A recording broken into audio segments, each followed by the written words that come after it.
Hello and welcome to SKB shots. నిన్న అద్భుతమైన match చూసిన తర్వాత ఇవాళ మనం మాట్లాడుకుంటే ఆర్డర్ తెలుస్తుంది.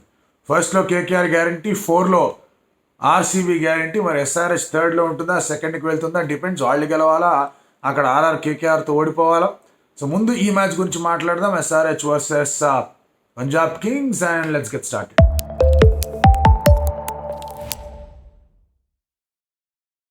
వర్షం పడకుండా ఉండాలని కోరుకుందాం. నిన్న కొద్దిగానే వర్షం పడింది, ఎక్కువగా వర్షం పడలేదు. అండ్ ఇప్పుడు కూడా పెద్దగా వర్ష సూచనలు కనిపించట్లేదు. బట్ మ్యాచ్ ప్రోగ్రెస్ అవుతున్న కొద్దిగా మ్యాచ్ సమయానికి వచ్చేసరికి కాస్త వర్ష సూచనలు ఉన్నాయని చెప్పేసి కనిపిస్తున్నాయి. Let us hope there is no rain. ఎందుకంటే రెయిన్ లేకుండా ఉందంటే కనుక ఎస్ఆర్హెచ్కి అద్భుతమైన అవకాశం ఉంది to get things going. And Punjab Kings కూడా it's a very very great opportunity. అదేంటి అంటే వాళ్ళ దగ్గర ఉన్న foreigners are only Rilee Rossouw and ఎదినెలిస్. మిగతా వాళ్ళందరూ వెళ్ళిపోయారు. మీకు Rabada is injured, Sam is back వెళ్ళిపోయాడు, ఇంగ్లాండ్ వెళ్ళిపోయాడు, బెర్స్టో వెళ్ళిపోయాడు, లివింగ్స్టన్ వెళ్ళిపోయాడు, సికందర్ అజమ్ మళ్ళీ నేషనల్ డ్యూటీస్ అని వెళ్ళిపోయాడు. సో వాళ్ళ దగ్గర ఎవరు లేరు, ఎవరు మిగిలి లేరు. వాళ్ళ దగ్గర ఫారినర్స్ ఓన్లీ వీళ్ళిద్దరు మాత్రమే ఉన్నారు. అండ్ సో 9 ఇండియన్స్తో వీళ్ళు వెళ్ళాలి. Jitesh Sharma is the captain. Jitesh was the designated vice captain Shikhar Dhawan క్యాప్టెన్గా ఉన్నప్పుడు. శిఖర్కి ఇంజరీ అయిన తర్వాత శామ్ కరణ్ క్యాప్టెన్ అయ్యాడు, అప్పుడు కూడా Jitesh was vice captain. And ఇప్పుడు జితేష్గా క్యాప్టెన్సీ అనేది ఇచ్చారు. జితేష్ T20 గేమ్ అనేది ముందు నుంచి ఆడుతూ వచ్చాడు. ఇంటర్నేషనల్గా పెద్ద ఎక్స్పీరియన్స్ లేదు, కానీ డొమెస్టిక్ లెవెల్లో చక్కగానే అతను బాగా ఆడాడు. I can read the game well. But అతనికి సరైన రీతిలో ఒక మంచి ఫామ్ అనేది కనిపించలే. ఈ సీజన్ అతను బాగా స్ట్రగుల్ అయ్యాడు. సో ఆ స్ట్రగుల్ నుంచి బయటపడడానికి తనకి ఇది ఒక క్యాప్టెన్సీ ఒక అవకాశం. He just wants to finish well. And అలాగే ఇప్పుడు యంగ్స్టర్స్ ఉన్నారు, ప్రభ్సిమ్రన్ సింగ్ లాంటి వాళ్ళు ఉన్నారు, శశాంక్ సింగ్ ఉన్నాడు, inexperience player but he made this IPL is own. Ashutosh ఉన్నాడు, లాస్ట్ మ్యాచ్ బాగా ఆడాడు. వీళ్ళందరికీ కూడా ఈ యొక్క లాస్ట్ మ్యాచ్ అనేది మంచిగా ఫినిష్ చేద్దాం అనుకుంటారు. హర్ప్రీత్ బ్రార్ కానివ్వండి, రాహుల్ చాహర్ కానివ్వండి, they all want to contribute to the game. Vidwath Kaverappa, వీళ్ళందరూ కూడా ఎంత గట్టిగా అవకాశాలు వస్తే అంత మంచిగా ఈ గేమ్ ఫినిష్ చేసి they want to make the most of it. But team అనేది సరిగ్గా ఉందా, లేదు, సరిగ్గా లేదు. వాళ్ళ బౌలింగ్ బాగుంది. హర్షదీప్ సింగ్ ఉన్నాడు, నేదనెలిస్ ఉన్నాడు, రాహుల్ చాహర్ ఉన్నాడు, హర్ప్రీత్ బ్రార్ ఉన్నాడు, హర్షల్ పటేల్ ఉన్నాడు. మంచి బౌలింగ్ లైనప్. విద్వత్ కావేరప్ప ఉన్నాడు, మంచి బౌలింగ్ లైనప్ కనిపిస్తున్నాడు. బ్యాటింగ్లో మనం పట్టుకోవాలి మాట్లాడాలి అంటే కనుక శశాంక్, అశుతోష్, ప్రభ్సిమ్రన్ సింగ్, జితేష్ వీళ్ళే కనిపిస్తున్నారు. మిగతా వాళ్ళందరూ will be youngsters. Tanay Thyagarajan might get to play. హైదరాబాద్కి చెందిన ప్లేయరే, హైదరాబాద్ రంజీ ట్రోఫీకి అతని క్యాప్టెన్సీ కూడా వహించాడు. So he might get to play. So ఇలాంటివి కొన్ని సమీకరణాలు కనిపిస్తున్నాయి వాళ్ళ దగ్గర నుంచి. Will have to see. ఆ లాస్ట్లో ఆప్షన్లో కూడా టక 20 lakhs ప్లేయర్లందరినీ ఎత్తేసుకున్నారు. వాళ్ళందరూ ఇప్పుడు ఇక్కడ ఆడే అవకాశాలు కనిపిస్తూ ఉన్నాయి.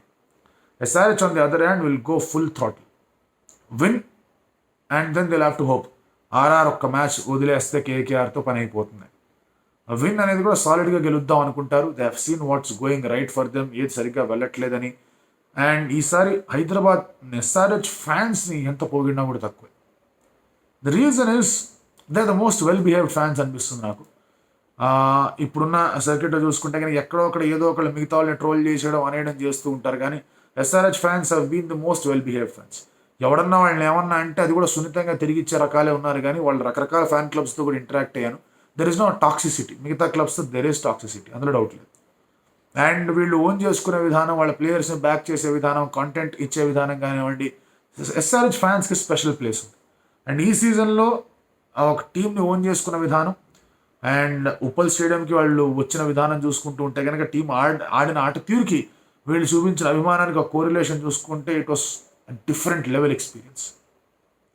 సో ఇవాళ కూడా ఎవరైనా ఉప్పల్కి వెళ్ళి వెళ్తున్నట్టు, లాస్ట్ మ్యాచ్ సరే వర్షం కారణంగా రద్దు అయిపోయింది. బట్ ఇవాళ ఎవరైనా వెళ్తున్నారంటే కనుక definitely it's a feast for all of them. And SRH would like to play well. ఎందుకంటే వాళ్ళ హెడ్ కానీ, అభిషేక్ కానీ, నితీష్ కానీ, తర్వాత మీకు సమద్ కానీ, షాబాజ్ కానీ, క్లాసన్, ఫిలిప్స్ వీళ్ళందరూ కూడా బాగా ఆడదాం అనుకుంటారు. The reason I say Phillips is అతను ఆడాలి, అవసరం పడవచ్చు. కొంచెం హోల్డ్ అయ్యే ట్రాక్స్ మీద eliminator or qualifier 1 and qualifier 2 and finals జరుగుతున్నాయి కాబట్టి అహ్మదాబాద్ ట్రాక్ కూడా కాస్త హోల్డ్ రావచ్చు. బ్లాక్ సాల్ వికెట్ ఇచ్చినట్టు will definitely hold and come. Chennai wicket గురించి చెప్పక్కర్లేదు. సో ఇటువంటి విషయంలో you have a better player of spin in your lineup. So Glenn ఫిలిప్స్ని తీసుకొస్తే హెల్ప్ అవుతుంది. నీ కెన్ బౌల్ ఆఫ్ స్పిన్ కూడా ఆ ఒక విధంగా కూడా అతను హెల్ప్ చేయగలడు. విజయకాంత్, వియాస్కాంత్ ప్లేస్లో మీరు గ్లెన్ ఫిలిప్స్ని తీసుకొని రండి, మార్కండేని ఒక బ్యాటర్ ప్లేస్లో తీసుకొని రండి. I think the team is set. So SRH ఒక ఎక్స్పెరిమెంట్ చేసుకోవాలి. నటరాజన్ బాగా వేస్తున్నాడు, భూవి బాగా వేస్తున్నాడు, Cummins is doing well, Jaydev Unadkat అతనికి ఇచ్చిన అవకాశాలు అతను బాగా వేసాడు, మార్కండేని తీసుకొని రావాలి. Markande is a very very important resource ఇక్కడ. అండ్ అలాగే అభిషేక్ శర్మ లాంటి వాళ్ళు, షాబాజ్ లాంటి వాళ్ళు షుడ్ బౌల్ మోర్. వాళ్ళు చెన్నై వికెట్ మీద they will do much better అనేది నా feeling. So there is every chance that అక్కడ వీళ్ళ రోల్స్ అనేవి చాలా గట్టిగా ఉపయోగపడతాయి. సో అందుకే ఆ విధంగా SRH should figure things out. Eliminator మీకు అహ్మదాబాద్లో ఉంది. ఒకవేళ థర్డ్ పొజిషన్లో ఉన్నారంటే ఇట్స్ అన్ ఎలిమినేటర్ దేర్. ఆ తర్వాత క్వాలిఫైర్ 1 అహ్మదాబాద్లోనే ఉంది. క్వాలిఫైర్ 2 ఒకవేళ ఆడాల్సి వచ్చిందంటే చెన్నైలో ఉంది. ఫైనల్ చెన్నైలో ఉంది. కాబట్టి దానికి తగ్గట్టుగా ఈ యొక్క మ్యాచ్లో ఏ విధంగా ప్రిపేర్ అవ్వాలో చూసుకోవాలి. బెస్ట్ పార్ట్ ఏంటి అంటే Punjab Kings still got a very good bowling. ఇందాకే మనం 6 బౌలర్ల గురించి మాట్లాడుకున్నాం. స్వింగ్ చేయగలరు, యార్కర్లు వేయగలరు, స్పిన్ చేయగలరు. The got a very good bowling lineup. So ఆ బౌలింగ్ లైనప్కి అగేన్స్ట్కి ఈ బ్యాటింగ్ కొంచెం సాన పెట్టుకున్నారంటే అక్కడ మంచి స్పిన్నర్లు కూడా ఉన్నారు. రాహుల్ చార్, హర్ప్రీత్ బ్రార్ రూపంలో మంచి స్పిన్నర్లు కూడా ఉన్నారు.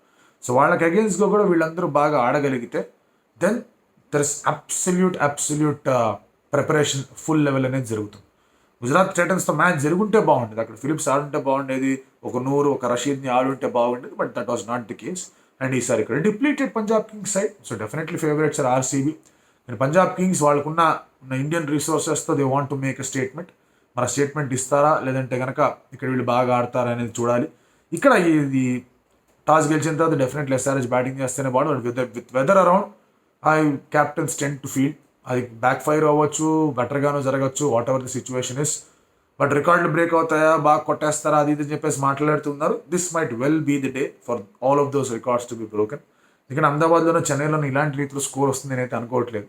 సో ఇక్కడ ఎస్ఆర్హెచ్ ఫస్ట్ బ్యాటింగ్ చేసిందంటే కనుక there is every chance that they will go for it.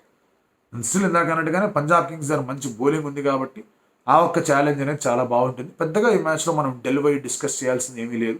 It is just that SRH ఒక పూర్తి స్థాయి ప్రిపరేషన్ లెవెల్ అనేది సరిగ్గా ఉంటే సరిపోతుంది. అండ్ ఆ తర్వాత ఆర్ఆర్ కేకేఆర్తో ఆడే మ్యాచ్ కొంచెం వాళ్ళు అక్కడ కేకేఆర్ గెలిస్తే ఆర్ఆర్ మీద ఎస్ఆర్హెచ్ క్వాలిఫైర్ 1 అనే అవకాశాలు ఉంటాయి. క్వాలిఫైర్ 1కి వెళ్ళే అవకాశాలు గట్టిగానే అది ఆర్ఆర్ ఇస్ ప్లేయింగ్. బట్ వాళ్ళది కూడా last game, they will also want to win. ఆ గేమ్ గురించి కాసేపట్లో ఆ ప్రివ్యూ కూడా వస్తుంది. Till then